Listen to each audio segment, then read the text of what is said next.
ബഹുമാന ഡ്രൈവിംഗ് ഫീൽഡിൽ വർക്ക് ചെയ്തുകൊണ്ടിരിക്കുന്ന സഹോദരീ സഹോദരന്മാരെ, മാതാപിതാക്കളെ ശ്രദ്ധിക്കുക. ഡ്രൈവിംഗ് ഒരു നിസ്സാര കാര്യമല്ല. ശ്രദ്ധയോടും ക്ഷമയോടുകൂടിയും പരമാവധി അള്ളാഹു എന്നുള്ള ഏക വിശ്വാസത്തോടു കൂടിയും നമ്മൾ ആ തൊഴിൽ നിർവഹിക്കുകയാണെങ്കിൽ നമുക്ക് യാതൊരു ബുദ്ധിമുട്ടുമില്ലാതെ നമ്മളെ ലക്ഷ്യസ്ഥാനത്തെത്തുവാനും വിജയിക്കുവാനും മുൻപിലും പിൻപിലും വരുന്നവർക്കൊരു ബുദ്ധിമുട്ടില്ലാത്ത വിധത്തിൽ നമ്മൾ വാഹനം ക്ഷമയോടുകൂടി ഓട്ടിക്കുകയാണെങ്കിൽ യാതൊരു അപകടവുമില്ലാതെ അള്ളാഹു നമുക്ക് നൽകിയ ആത്മാവിനെ സുരക്ഷിതപ്പെടുത്തുവാൻ നമ്മളെ ശരീരം നമ്മളെ സഹായിക്കും. അതല്ലാതെ അതിവേഗവും അശ്രദ്ധയും ക്ഷമക്കേടും കാണിച്ചു കഴിഞ്ഞാൽ നമ്മളെ ശരീരം ഇഞ്ചിഞ്ചായിട്ട് പീസായിട്ട് എവിടെ പോകും?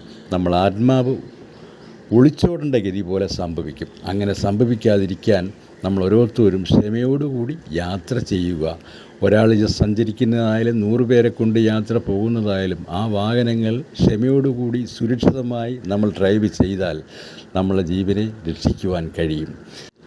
നമ്മളെല്ലാവരും വീടിൻ്റേതായിട്ടുള്ള ദാരിദ്ര്യങ്ങളും ബുദ്ധിമുട്ടുകളും പരിഹരിക്കുവാൻ വേണ്ടിയിട്ടുള്ള അത്യാർത്ഥിപ്പെട്ടുള്ള ഓട്ടം. മറ്റു ചിലർ അഹങ്കരിക്കാനും അത്യാഗ്രഹം കാണിക്കുവാനും മത്സരിക്കുവാനും മറ്റൊരുത്തനെ പരാജയപ്പെടുത്തുവാനുള്ള ഡ്രൈവിംഗ് ഫീൽഡ്.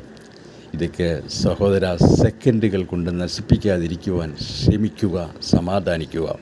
ഓർക്കുക, നമ്മളെ പിന്നാലെ എപ്പോഴും അസ്രായേൽ എന്ന മലക്കുകൾ ഇബ്ലീസും ഉണ്ട്. പക്ഷേ അള്ളാഹു നമുക്ക് നൽകിയ ആത്മാവിനെ സംരക്ഷിക്കുവാൻ നമ്മളെ ശരീരം കൊണ്ട് മാത്രമേ കഴിയൂ. ആയതിലേക്ക് നമ്മളെല്ലാവരും ശ്രദ്ധിക്കുക. നിങ്ങൾക്ക് അറിയാമല്ലോ, 1000 പേര് ഇന്ന് യാത്ര ചെയ്തിട്ടുണ്ടെങ്കിൽ 10 പേരെങ്കിലും തിരിച്ചു മടങ്ങാതെ എവിടെയോ അസ്തമിച്ചു പോകുന്നു. അതറിയണമെങ്കിൽ അടുത്ത ദിവസത്തെ ചരമകോളം വായിച്ചാൽ നിങ്ങൾക്ക് ബോധ്യമാകുന്ന സത്യം തന്നെയാണ്. അതുകൊണ്ട് അതിൽ ഒരാൾ നാളെ നമ്മളാകാതിരിക്കട്ടെ. ആയതിലേക്ക് ക്ഷമയോടുകൂടിയും സമാധാനത്തോടുകൂടിയും യാത്ര ചെയ്യുവാനും ഡ്രൈവ് ചെയ്യുവാനും ശ്രമിക്കുക, പരിശീലിക്കുക. അതിന് അല്ലാഹു നമ്മളെ അനുഗ്രഹിക്കുമാറാകട്ടെ. ആമീൻ ആമീൻ റഹ്മത്തുള്ളാഹി.